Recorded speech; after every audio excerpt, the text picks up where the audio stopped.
Hi, ladies and gentlemen. I'm Michele Rahal with Channel Shift, your sports world on demand, along with Rob D'Amico. And we're discussing some of the hot topics that have taken place in the racing world, particularly the open wheel racing world. And it's not Formula One for a change.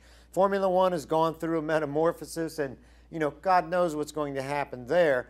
But at least it's somewhat settled down. Now we discover the Indy Racing League, the Indianapolis Motor Speedway. Tony George, who ran the series, the Indy Racing League, for so many years, he's been ousted by his own family.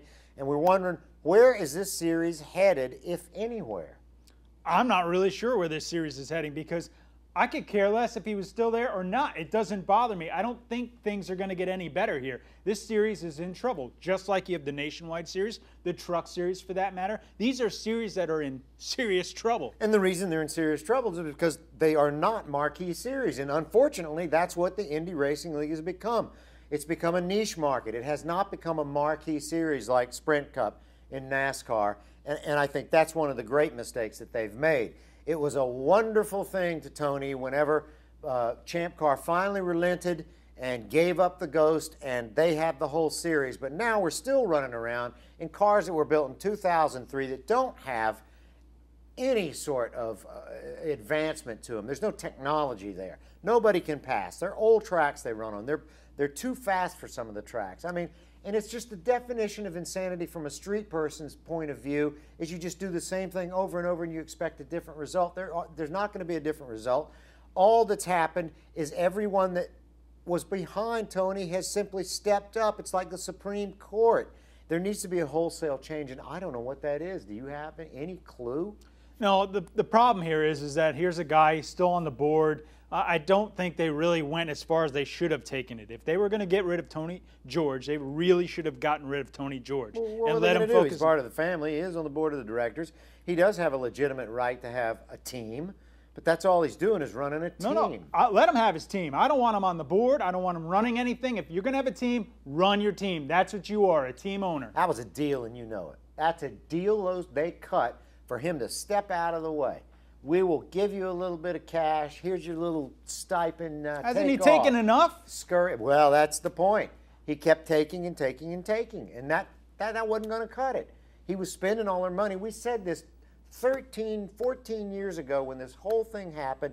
He's going to try to outspend the Champ Car Series, and that's what he did. He just outspent them, but he outspent the series into the ground to where it's now on, tracks that don't work, cars that are old, they can't pass each other. It goes on and on and on. Are they setting themselves up for somebody to come in and buy this series? God, I hope so. Is that what you think is happening? Well, I hope it is. I hope that is exactly what's taking place.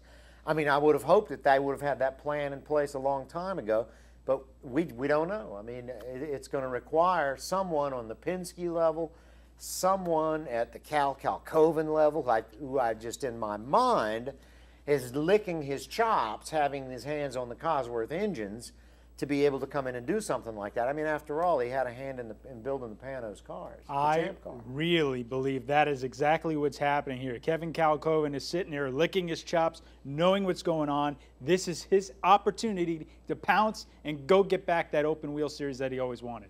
Well, if it remains the Indy Racing League, I don't have a problem with that. I just think it is a technological series where technology should be showcased. They shouldn't be completely even. If you can't pass another car because there's so much parity, that's not racing. Now, in Formula One, it's a whole different mindset. Technology is part of it. You love to see an FA-18 Hornet fly over, and you revel in the technology of it, the magnificence of it. Formula One's the same thing. These guys that are running in the Indy Racing League, it's similar, and it has to be similar. This is America. This is the land of innovation, and I can only hope and pray that they do come up with a new car. They do allow other manufacturers in the series, and there is some competition, and one person runs the show, because you can't run a business like this by consensus. Well, Tony is out, and so are we. For Michele Rahal, I'm Rob D'Amico. Thank you for watching.